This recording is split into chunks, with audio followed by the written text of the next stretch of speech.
again, the course code is CSS848, Principles of Security, Practice and Management.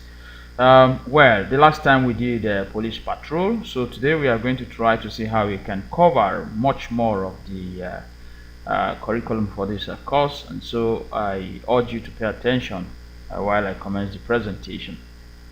All right, so today we'll be looking at technology-enabled policing.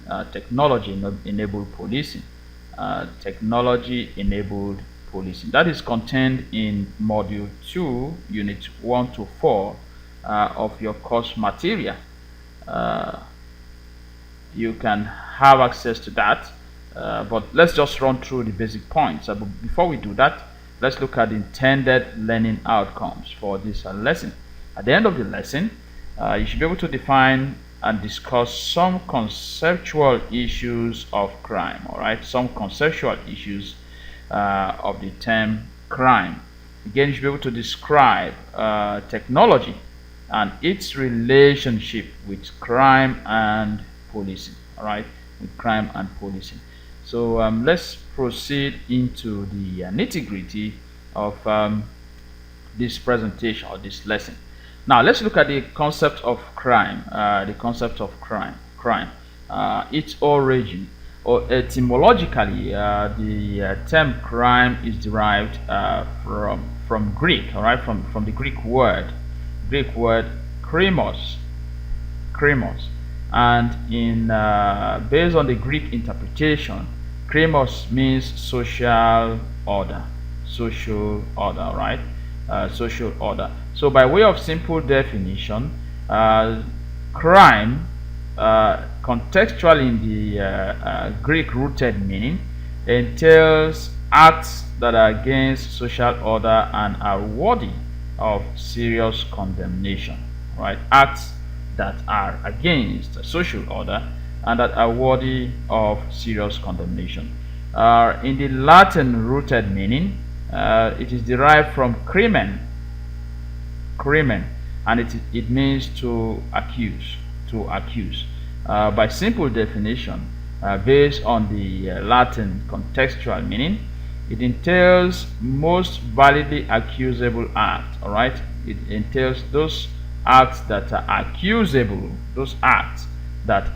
accusable. Okay, so as students of criminology, you should be able to explain the etymological meaning of crime, where it actually originated. All right, we have origin from the Greek, the roots from Greek, another roots from Latin. All right, another roots from Latin.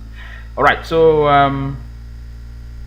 now we will ordinarily as a student of criminology, you know that crime entails acts that are not in consonance with the norms or the laws of society, or those actions or inactions that deviate significantly from societal norms. Okay, and so I'm going to now look into just one definition by a criminologist. Raffaele Garofalo is a renowned criminologist. All right, he is a renowned criminologist, and he defined crime as an immoral and harmful act. All right, those are the two key terms there: immoral and harmful act that is regarded as criminal by public opinion, because it is an injury to so much of the moral sense as is possessed by community. It is a measure which is indispensable for the adaptation of the individual in society. All right, so now let's just speak on these two concepts to now look at the contextual implications or contextual issues in this definition. So I move on quickly to look at that issues in Garofalo's definition. Now remember, he talked about immoral acts. All right, not all immoral acts are criminalized. All right, not all acts are actually criminal acts. Not all immoral acts are actually criminal acts. For instance, ingratitude. when someone is not grateful, all right, does not show appreciation, it is really immoral, okay, but then it is not criminal. You cannot criminalize an ingrate. Selfishness, stubbornness, alcoholism, all right, all of those may be considered immoral, but then they are not criminal acts. Then some acts are also harmless, all right, but they are criminal in nature. They are harmless, but they are criminal in nature. Loitering, vagrancy, all right, all of these are harmless, but then they are criminal in nature. Trespassing, okay, trespassing, those are the type of acts. So these are some issues in Garofalo's definition, all right. So there's really there are really issues with different definitions, and there are a lot of definitions about crime. You can look into that, they are available in your study material, okay. But simply put, crime are acts that deviate from the norms and customs of any society, all right. Whatever does not conform to the norms and values of the society is constituted as a crime. Now, another thing is that crime in one society may not be crime in another society. What may be criminal in one society may not be in another society. Let's take the instance of gay marriage. Gay marriage. While some societies have legalized gay marriage, others are yet to do so. Right? So it should not constitute a crime in those societies. So let's take a brief class activity and see if you can attempt this on your own. All right, you can do this privately on your own. Explain the etymological foundation of the concept of crime. Remember, we have talked about the Greek rooted meaning and the Latin rooted meaning. That's as simple as that, if you can explain that. All right.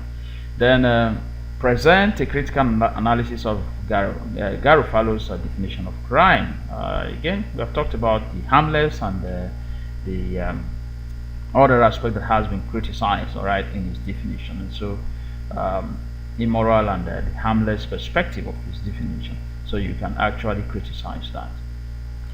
All right, let's move on to the next one. Let's look at technology. Let's define the term technology.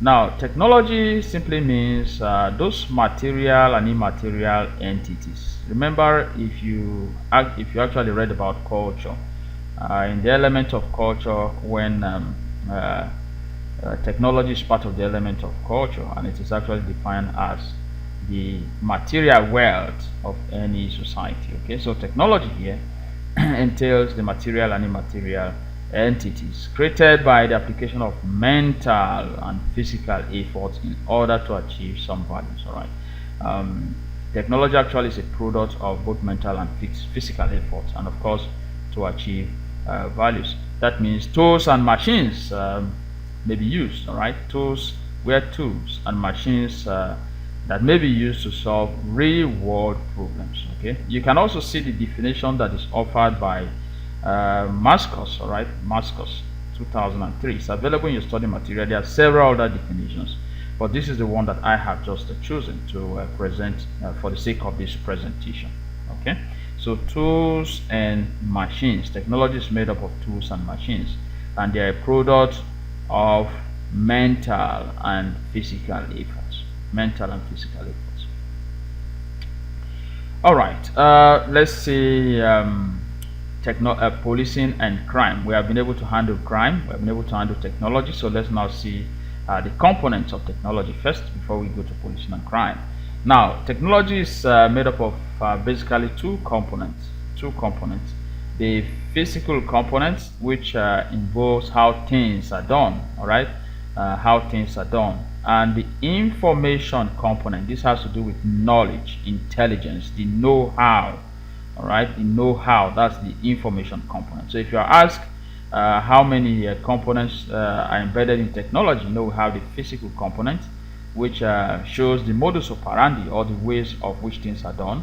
Then the information component, which has to do with the know-how or the knowledge, the modus operandi of how things are done.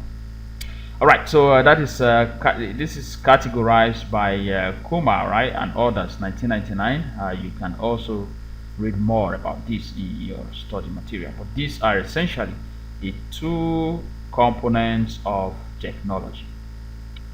Okay, let's now look at policing and crime. Policing and crime. The police as an agency, what does that mean? What is the police? The police are a rational legal. If you also read about authority, this is a type of authority, rational legal authority. Okay, Nelson, I can see your hand up, so let me try to hear what you intend to say. But I can't see your mic. It seems your microphone is not working. You can unmute yourself.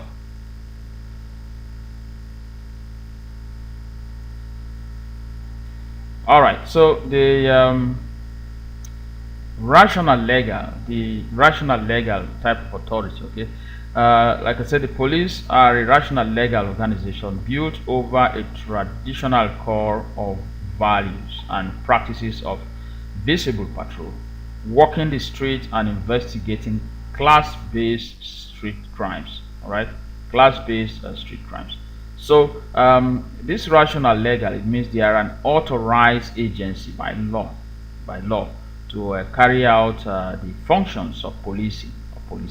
Okay, so without waste of time, let's move on to the technology policing, and let's look at technology-oriented policing. Technology-oriented policing. How policing that is based on technology. All right, policing that is based on technology. It has to do with the application of hard and soft science knowledge, methods, and materials to practice acts and skills in crime commission and control. All right, in crime commission and control. It has to do with the application of hard and soft science knowledge, methods, and skills. So this summarily has to do, it's the type of policing that has to do with the application of technology. So we will dig deeper to see those type of technologies.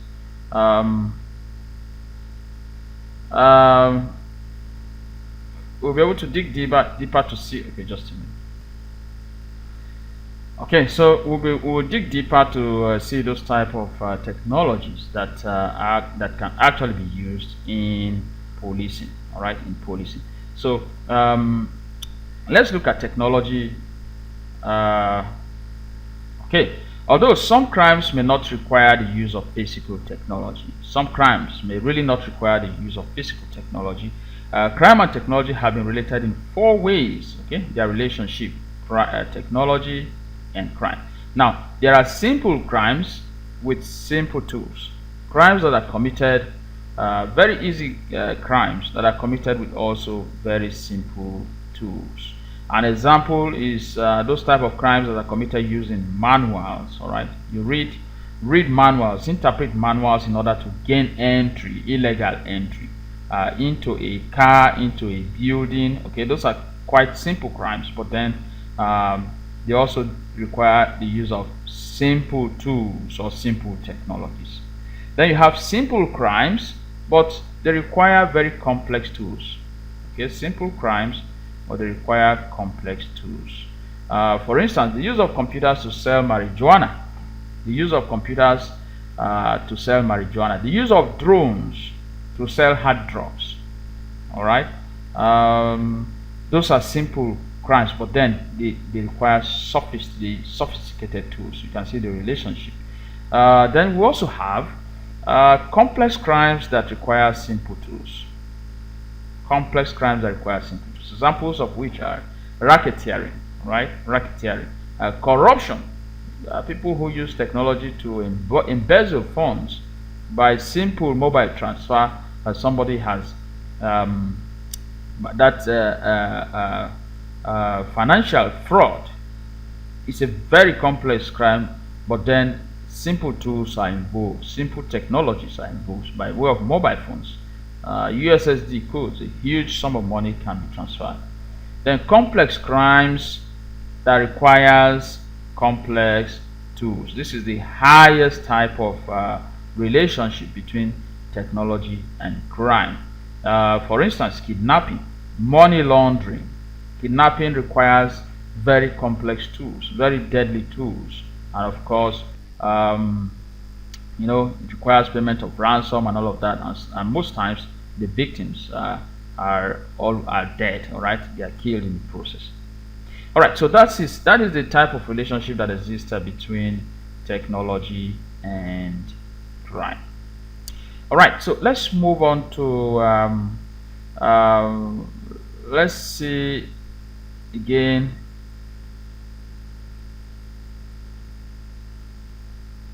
Okay, all right, let's see technology, innovation, and policing. Technology, innovation, and policing. Technology, innovation, and policing. As new technology emerges, all right, as new technologies, all right, good, you can hear me now. As new technology emerges, um, the policing strategies as well have to be upgraded to meet up with the emerging technologies, because criminals tend to leverage on the new technologies in order to perpetrate new trends of crime. And so the police, as an agency against crime and criminalities, also develops strategies in order to combat those new trends of crimes based on emerging technologies. Now, every investigative journey begins with collecting facts about the world. Now, before a police goes into investigation, police is actually doing that in order to gather facts, in order to get a lot of facts on that investigation. Traditionally, this work has been tough. It is really not easy when investigation is done traditionally using the manual process. All right, using the manual process. Sometimes it could mean relying on an officer's memory of a license plate to look out for, or long hours searching for the right pieces of information. It can be very difficult to get some of those information. If a motorist commits an offense and ran away, sometimes the officer on that spot may not be able to remember the number plate. Okay, so it becomes very difficult to trace those facts. But by way of technology, all of this stress and complexity in getting important information on criminal investigation have now been made easy, because technology can now, at every point in time, you have sensors, you have cameras that can record all of those actions, and those all of those actions and the necessary information can, of course, be gathered. All right, let's see those technology-based policing initiatives. Let's look at those technology innovations, those technology strategies or equipment that can be used to make policing easy, to make the job of the police quite easy, especially as it has to do with crime investigation. All right, the first one is the use of smart sensors. Smart sensors. You can see a picture of a camera here, right? Possibly a CCTV camera there. It is used to compile many different types of information to help officers to do their jobs faster and more effectively. All right. With this camera, a lot of recordings, a lot of surveillance can be done, and it is easy with this to gather information about a crime and also use them during investigative processes. Okay. Now, another one is electronic miniatures. Electronic miniatures. These are technologically augmented realities. All right, technologically augmented realities. What do we mean by augmented realities?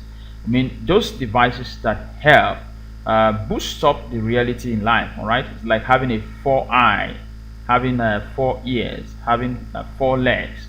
That tends to double up your capacity to be able to see more details about realities.